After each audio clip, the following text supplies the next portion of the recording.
We're with Kristen from Sweet Life Flora, and we're gonna repot these beautiful golden pothos cuttings with this 30-inch bendable coir pole. I will say, like, we're just gonna have a cool conversation. We're not gonna go too in depth about the process. We'll do that in another video. Let's jump right into it. And this is a little bit of a competition to see who can use the coir pole better. I think I'm better on the pole.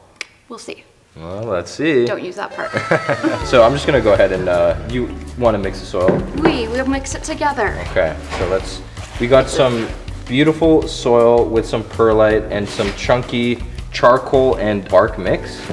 So this is gonna be our soil mix for today. This is actually the Sweet Life Flora 40-40-20 mix, which is 40% soil, 40% perlite. There was already perlite in the soil, and then 20% orchid bark.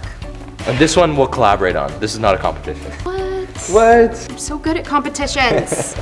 Cool. All right. So I would love to share your story more. Like, your story's super interesting. How did you get into plants, and what made you want to get into plants? So it was a huge pivot for me because I was in the military for 22 years, and then I got a pretty traumatic brain injury where my entire life just sort of fell apart. My relationships, like just being able to do hand-eye coordination, I'm obviously still struggling with it. So I've always had plants, but it was more just like a decorative thing. So now that I have my brain injury, plants just became a part of my self-care routine. I was able to regain a bit of my hand-eye coordination taking care of plants. I realized that I couldn't meditate, I couldn't sit still, but I could be mindful while I'm planting my plants, and that's what really helped me. And I gained a lot of my executive functions back because of plants. And it's such an interesting story of like how the transition from the military, 22 years in the military, that's not something to be unnoticed. Like, that is amazing, and thank you so much. So interesting how you made that transition from such a structured to this career. I think that's what he's saying, is to this. I mean, it's just so amazing how you can make that transition and like just go from complete polar opposites of structure to unstructured. It really is the polar opposite. Like, I joke, but when I was in the military, I didn't have social media. I started Sweet Life Flora in 2019, and I got my very first Instagram account. I was so proud. Crazy. So proud. I didn't even have a personal account. I had a Sweet Life Flora account. Crazy. So my personal account, I think, has like 70 followers, and Sweet Life Flora is like, went nuts. It's up at like 193,000, like so crazy. What? So crazy. Like, I don't even understand. I am a 42-year-old veteran and people want to follow me. It's so weird. Before she said 42, I was like, there's no way. There's no way. I have the mind and the maturity of like a 16-year-old. Yeah. So I think that just evens out. It equates everything. Maybe I'm like, I just celebrated the 13th anniversary of my 29th birthday. Wow. I love that so much. I'm gonna start saying that. It reminds me of my grandmother. Her birthday's actually coming up. Every year she just keeps turning 69. Oh, see, I love that. It's her favorite number, and she's always 69. So it's your grandma's favorite number. Her favorite number. She's one of the dirtiest, nice people I know. I love it. Yeah. I want to meet your grandmother. Yeah, she's great. So I love that we're both doing this because this has been waiting for a while. And we had to actually like separate out the roots so it wasn't a big, huge thing on camera. But I love it. Look at this, look at that. I love it. Super ready. And look, some of these can even be wrapped around the pole. They're like air roots, it's so pretty. Isn't that crazy? Tell me a story of something that made you feel amazing after getting into plants, because I know being in the military, you may not be drawn to plants, or like that may not even be a thing. What is one story that plants gave you? So if you think about it, Sweet Life Flora started in 2019, which is like just before the thing that shall not be named happened around the world. So I gained a community out of plants because I went online and we were all stuck in our homes. And one of the people in the community that I gained is Plant with Rose. She's from the Netherlands, and she had a brain injury, just like I did. Wow. And I think that I was able to like help her and figure out like, you know, how mindfulness can be a part of doing plant care. And she's thriving, she's doing so well. Her Instagram is just blown up. I'm so proud of her. I love Rose. Comment below, Rose. Honestly, like when I was a kid, I was not the best kid. I was always getting in fights. I was, you know. That doesn't surprise me. Yeah. I was fighting with my sister way too often, and you know, after getting into plants, I just got such like a sense of awareness and sense of like being down to earth and like slowing down life, and like all these small things don't really matter and That stuff. you don't need to be a jerk. You don't. Yeah. I'm glad you're not a jerk. Yeah. I actually really like him. He's pretty cool. And that's the thing, like, and that's why we make songs about plants, and like, you know, we want to make people feel good and you know, enjoy Absolutely. plants, Yeah, right?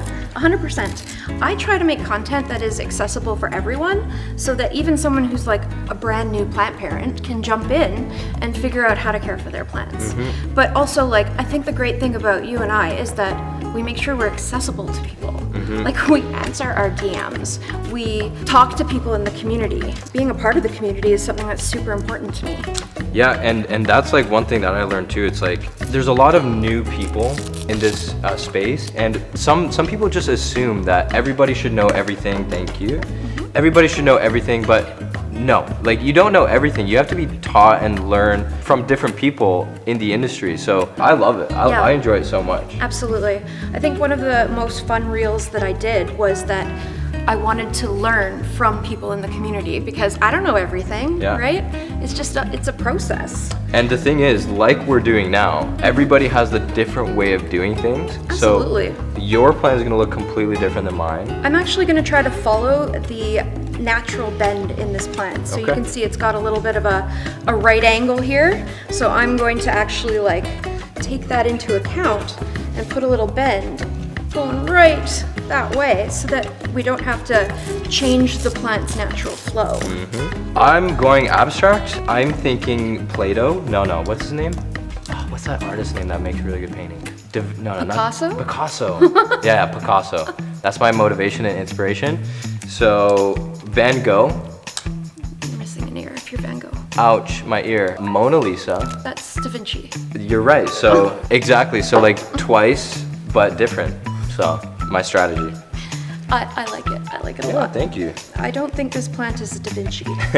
I think this plant is more like a Salvador Dali. Don't know Just who that is. going insane. It looks like a mustache. Yeah. Oh, and one other thing I'm doing is I'm making sure that the little air root nubs here are pointed towards the coir pole. So when you get the coir pole damp, those air roots will be encouraged to kind of grow around the coir pole. And that actually helps its stability. So I've had a Raphidophora tetrasperma, and I put a pole on it.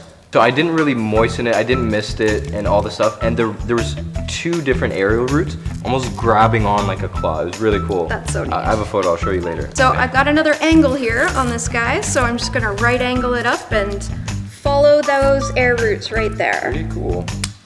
I know this isn't a competition. Wait, it's a competition, isn't it? Is it? I think I'm gonna win. Sorry.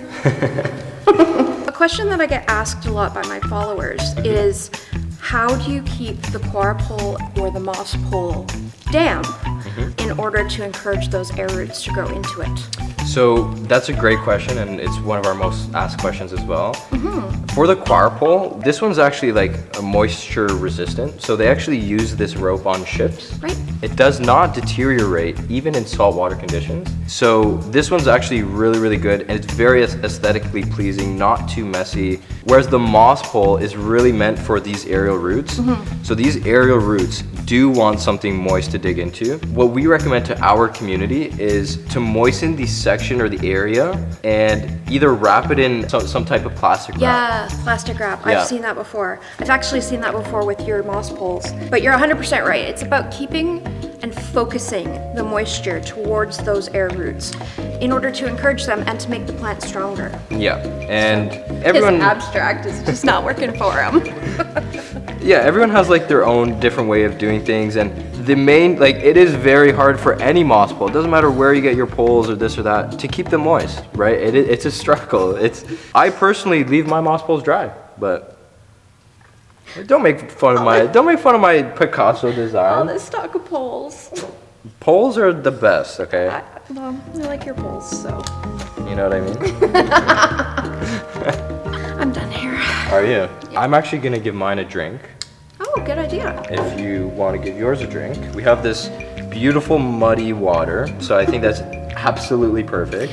Now, when you were propagating your plant, did you put any liquid fertilizer in that? Absolutely not. Oh. This is tap water. Oh, perfect. Yeah. We always recommend that when you take a cutting, particularly of things like pothos and stuff, that actually pothos create their own growth hormone. So if you put a pothos in with something else, it will encourage the other plant to root. Interesting. Really cool. I did not know that. Yeah, it's really cool. But if you're not doing a pothos, we always recommend that you just a tiny little bit of growth hormone into the water just to help it. Yeah, that makes sense. Like I still learning. I will say. That's great. That's why we work well together. Yeah, exactly. So. He knows his poles. She knows her plants. I'm gonna give mine a final little mist. I'm just gonna mist that all up. You know what I mean? Picasso, Da Vinci, Picasso again. Thank you very much. Yeah. I love this mister. Obviously they're sold out and they need to get more in very shortly. But I highly encourage you to get one of these. It's great for cleaning your leaves, but it's also great for, just generally misting plants that like to be misted. And you can use the mister, 0 chemicals, absolutely only water, and clean the leaves with a microfiber glove. You can see it locks in the dust when you wipe the leaves. When these get very dirty, machine wash it. Yeah, and the chemical freeness is amazing for kids and pets, and you just don't have to worry about them around your plants, except for the fact that this plant is toxic.